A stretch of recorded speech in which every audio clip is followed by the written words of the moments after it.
दिल्ली के मुख्यमंत्री अरविंद केजरीवाल को जमानत न मिलने पर दो तरह के आरोप लगाए जा रहे हैं। पहला आरोप 157 वकीलों ने लगाया है। उन्होंने सीजेआई डीवाई चंद्रचूड़ को एक चिट्ठी लिखी जिसमें केजरीवाल की जमानत पर रोक लगाने वाले जस्टिस सुधीर कुमार जैन पर गंभीर आरोप लगाए हैं वकीलों ने। दूसरा आरोप सीएम की पत्नी सुनीता केजरीवाल ने एनडीए के एक सांसद पर लगाया है। ये सांसद कौन है? 157 वकीलों ने जज पर क्या आरोप लगाए, पूरी बात आपको इस वीडियो में बताते हैं। सीएम अरविंद केजरीवाल इस वक्त कथित शराब घोटाले मामले में जेल में बंद है।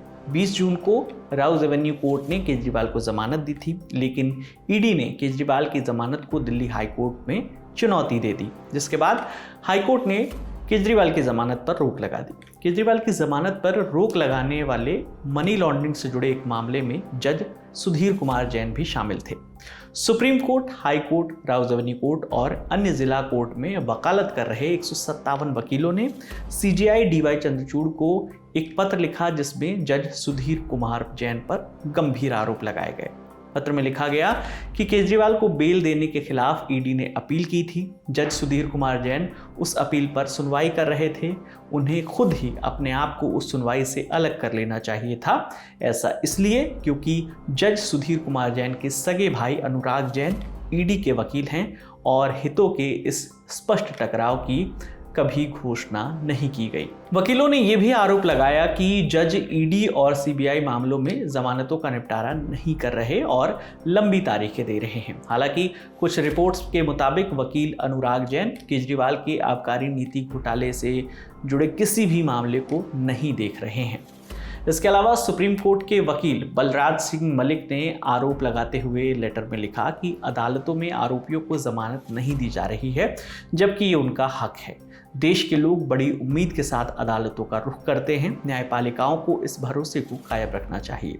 157 वकीलों के इस लेटर के अगले दिन यानी 6 जुलाई को अरविंद केजरीवाल के कथित शराब घोटाला मामले में दूसरा आरोप लगाया उनकी पत्नी सुनीता केजरीवाल ने। उन्होंने एनडीए के आंध्र प्रदेश से सांसद मंगुटा रेड्डी पर आरोप लगाते हुए कहा कि उन्होंने ईडी के सामने गलत बयान दिया, जिसके बाद केजरीवाल को गिरफ्तार किया गया। उन्होंने कहा कि मंगुटा रेड्डी के बेटे और परिवार को 5 महीनों तक प्रताड़ित किया गया, इसलिए मंगुटा ने ईडी को झूठा बयान दे दिया। नमस्कार। क्या आपको पता है कि केजरीवाल जी को गिरफ्तार क्यों किया है? केजरीवाल जी को एनडीए के एक एमपी के बयान पर गिरफ्तार किया है। उनका नाम है मगुंटा श्रीनिवासलू रेड्डी यानी एमएसआर। एमएसआर आंध्र प्रदेश से एनडीए के एक सांसद हैं।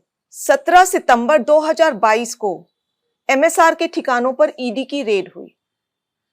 उनसे पूछा गया कि क्या वो कभी केजरीवाल जी से मिले हैं। उन्होंने कहा, हाँ, मैं 16 मार्च 2021 को केजरीवाल जी से दिल्ली सचिवालय में उनके दफ्तर में मिला था।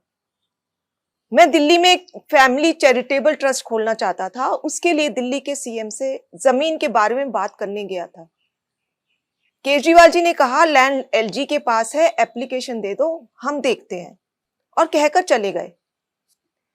ईडी को एमएसआर का जवाब पसंद ही नहीं आया। ईडी ने कुछ दिन बाद एमएसआर के बेटे राघव मगुंटा को गिरफ्तार कर लिया। फिर से एमएसआर के और बयान लिए गए, मगर वो अपना पहले वाला बयान ही दोहराते रहे क्योंकि वही सच था, और उनके बेटे राघव रेड्डी की बेल खारिज होती रही। इस दौरान सदमे से राघव की पत्नी यानी एमएसआर की पुत्रवधू ने आत्महत्या करने की कोशिश की और उनकी बूढ़ी मां बहुत बीमार हो गई। इन सबको देखते हुए बेटे के लिए बाप भी टूट गया। 17 जुलाई 2023 को पिता एमएसआर ने ईडी में अपना बयान बदल दिया। उन्होंने अब कहा, 16 मार्च 2021 को मैं केजरीवाल जी से मिलने गया था। मुश्किल से 4-5 मिनट मुलाकात हुई। वहीं 10-12 लोग बैठे थे। मेरे कमरे में घुसते ही केजरीवाल जी ने मुझसे कहा कि दिल्ली में आप शराब का काम शुरू करो, बदले में आम आदमी पार्टी को 100 करोड़ रुपए दे दीजिए। केजरीवाल जी से ये मेरी पहली और आखिरी मुलाकात थी। इस बयान के बाद अगले ही दिन एमएसआर के बेटे राघव रेड्डी को ईडी ने बेल दिलवा दी। जाहिर है कि एमएसआर का यह बयान झूठा है। वे खुद कह रहे हैं कि यह उनकी केजरीवाल जी से पहली और आखिरी मुलाकात थी। 10-12 लोग वहां बैठे थे। अगर किसी को किसी से पैसे मांगने भी थे तो वह क्या कोई किसी अजनबी से पहली मुलाकात में ही 10-12 लोगों के सामने इस तरह पैसे मांग लेगा? जाहिर है कि एमएसआर के बेटे और परिवार को 5 महीने बुरी तरह प्रताड़ित किया गया। इसीलिए एमएसआर ने अपने बेटे को बचाने के लिए झूठा बयान दिया और इस बयान को देने के बाद 2 दिन में ही एमएसआर के बेटे को बेल मिल जाती है। इन सब बयानों से एक बात तो साफ हो गई कि अपने बेटे को जेल से निकलवाने के लिए एमएसआर ने झूठा बयान दिया। कोर्ट ने भी केजरीवाल जी को बेल देते हुए यही माना कि ईडी ने बेल का लॉलीपॉप देकर बयान लिया बिना किसी सबूत के। वहीं इस मामले पर आम आदमी पार्टी के नेता संजय सिंह की भी प्रतिक्रिया आई है। सुनिए उन्होंने क्या कुछ कहा। दूध का दूध पानी का पानी हो चुका है। पीएमएलए के मामले में अगर किसी न्यायालय से आपको जमानत मिलती है तो उसमें पहली शर्त होती है कि न्यायालय को ये लगना चाहिए कि व्यक्ति निर्दोष है। न्याय बिंदु जी की कोर्ट ने, लोअर कोर्ट ने, ट्रायल कोर्ट ने, ईडी की कोर्ट ने अरविंद केजरीवाल को जमानत दी। उस जमानत के आदेश की कॉपी के बगैर ईडी ने जबरदस्ती जाके हाई कोर्ट से झूठी बातें करके ऑर्डर की कॉपी के बगैर स्टे ले लिया उनकी रिहाई पर।